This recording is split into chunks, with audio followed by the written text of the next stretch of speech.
What's up, YouTube? Welcome back to the channel.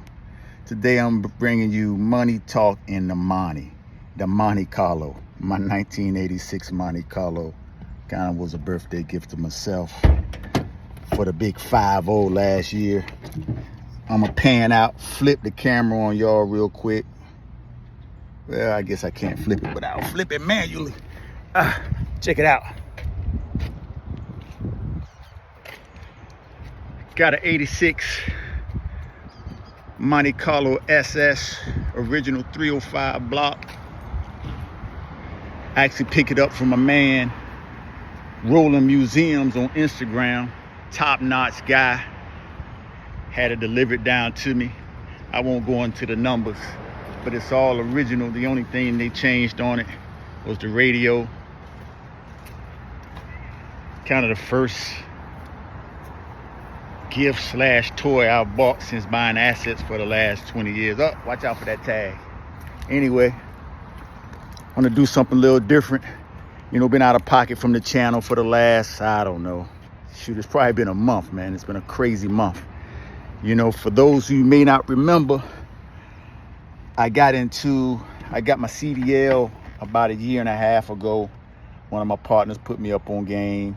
I had finished my run with the Department of Public Health and been whipping them big 18 wheelers. And then the summer roll around, this summer 2024, started doing some admin and logistics works with my parents' nonprofit, Parent University. You know, helping to establish the legacy pattern, you know, for the program that's been around for 25, 26 years. And for those of you who don't know, October 1st, them boys down at the port, 36 ports on the East Coast, Savannah being one of the top 5 ports in the country, shut down for a strike. Crazy. Them boys shut it down. Nothing coming off those ships, nothing coming in and out of those ports. And so, you know, them boys want big money, which the money is negligible. You know what I'm saying? All they're going to do is do what they always did with whatever money about. It's never about the actual dollar amount per se, but they also want to stop automation, which is inevitable. You can't stop the advancement of technology, especially if it improves efficiency, costs less money, cuts down on your overhead, those type of things. It'll get ugly before it gets better. So that's freed up some time on my end. So I figured I'll hop on here, do something a little different, start money talks in my Monte. You know, let me show you. Again, SS, everything original except for the radio. Got the original Monte rugs. T-top. Y'all didn't see that, you know what I'm saying? Got the brains blowed out on it. But back to these money talks. I'm having a talk early this morning with my wife. Shout out to the wifey. And I was reviewing some information as it pertains to Bitcoin, which is a cryptocurrency for those of you who don't know. And the likelihood that it could solve an inevitable problem that most Americans deal with on a day-to-day, week-to-week, month-to-month, annual basis that they don't even realize. There's this term called inflation, okay? And a lot of people think inflation simply means the price of everything has gone up. The price of rent, the price of food, the price of gas, the price of clothes, the price of shoes, the price of travel, the price of hotel, the price of jewelry, whatever you can think of. People think inflation simply means the price of things have gone up. But most people don't ever take the time to go just beneath the surface and ask themselves, well, damn, why has the price of things gone up? Why does the same house that my parents bought in 1984 for $34,000 now cost $400,000 today, 40 years later? Why is that? I'm going to tell you why. At least I'm going to give you insight in what I've come to understand.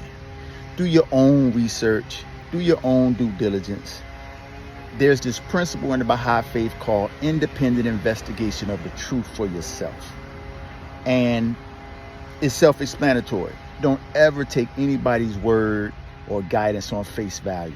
Take it as an inspiration and then go about the business of doing a deeper dive for your own personal understanding. So as it pertains to the price of things going up, what I've discovered is this, and this is deep. It's, it's a little bit of economics in it, but ultimately what has happened is the dollar's value has gone down each and every year, ultimately since any of us have been born. So since the American dollar is the world's global currency, reserve currency, which means if everything goes to hell in a handbasket, everybody's going to lean on the dollars, because the United States is the modern day Roman Empire. We are the superpower. We are the leadership. We are the aspirational goal of most of the world, because we've come together as a melting pot, all different diversities, all different religions, all different ethnic groups, all different thoughts, ideas, feelings, emotions, and we've mixed it up into a beautiful pot called the American democracy. And so as a result, we have innovations, top medicine, top technologies, top business minds, top everything. I know I've traveled abroad to various countries throughout the world, and it comes with a hint of arrogance.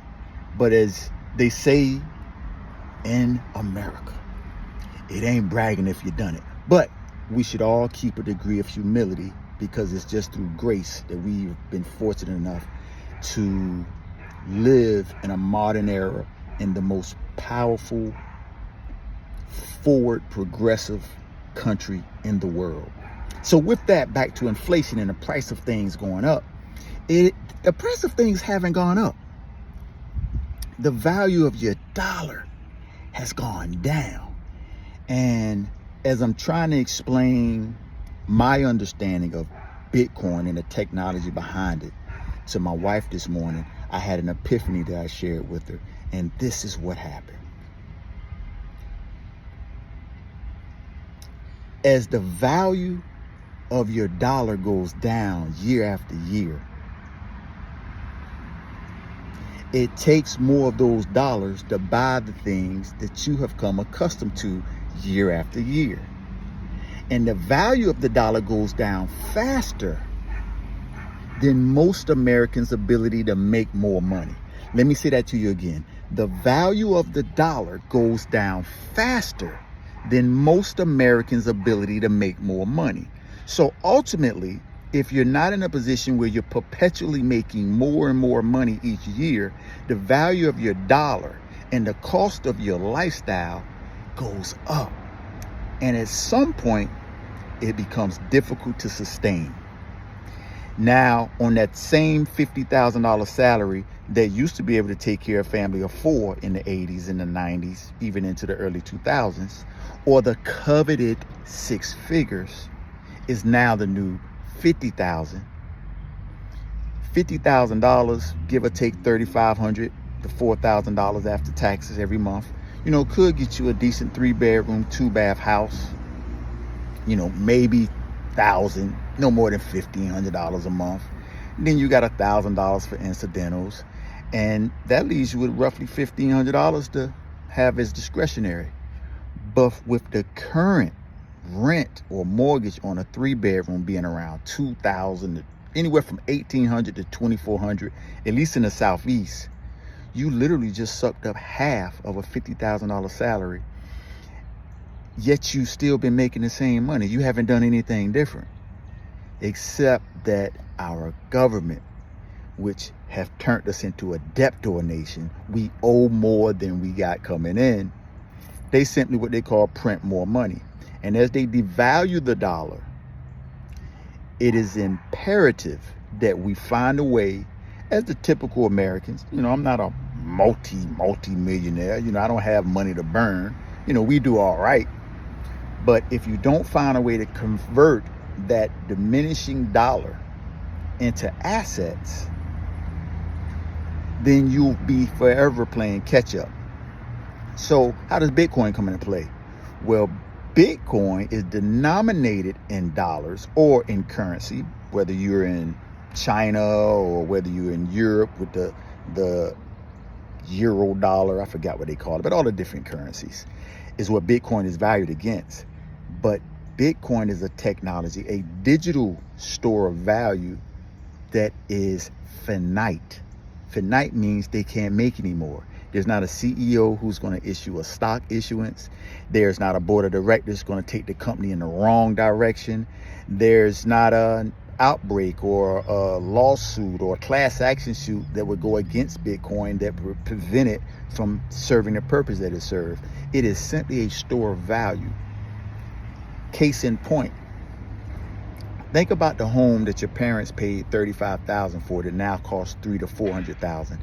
They didn't make a 10 times. That house isn't 10 times nicer than it was 40 years ago. Yeah, it may have some nicer kitchen countertops and some different flooring and a fresh coat of paint, but a $35,000 house 40 years ago isn't 10 times better than it is today. It still has central air and heat. It still has inside plumbing with the controlled climate. The wiring may need some updating, but it's still simply the same house, but it costs 10 times more dollars. Where Bitcoin is the opposite. Consider Bitcoin is that store of value that it doesn't come with a roof. You don't have to replace the HVAC. You don't have to worry about paying homeowners insurance on it. You don't have to worry about a hurricane. You don't have to worry about natural disaster destroying your Bitcoin.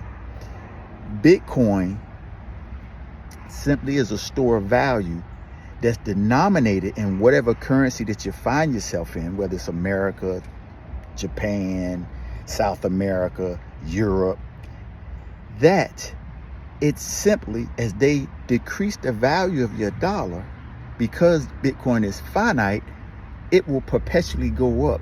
Now, it doesn't go up in a straight line. It goes up and down as it continually goes up, whereas your dollar never goes up. Your dollar never gains enough value where a $300,000 house today, next year, because they've done right with our money, you can get that same house for $100,000. That's not how it works. So I'll say to you again, the discovery is this. If the value of your dollar continues to go down, but your ability to make money has a tendency to plateau, at some point on that axis, it's going to cost more to maintain your same quality of life as it always has, because your money continues to lose value.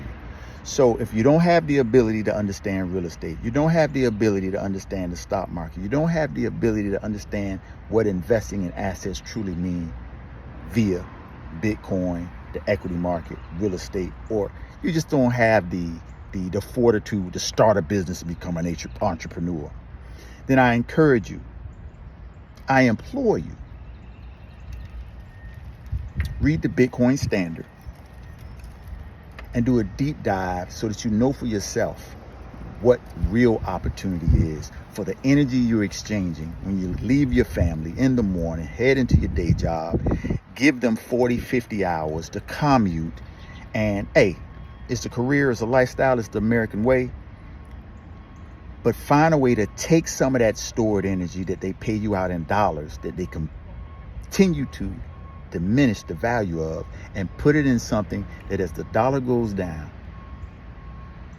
your assets and quality of life goes up, because you've allocated into an asset class that has the ability to offset the government's ability to diminish the energy you put into generating a lifestyle for your family. Anyway, shout out to y'all YouTube. Hey, I know it's been a minute. Man, life is a roller coaster. I have no excuse. We back at it, baby. I'm going to upload this. Hopefully you find some value in it. I appreciate y'all, whoever's rocking with me, even if it's just the algorithm. But until next time, shout out, God bless. And remember, you work hard on your job, you earn a living. You work hard on yourself, you can make a fortune. Shout out to my man, Jim Rohn. Peace.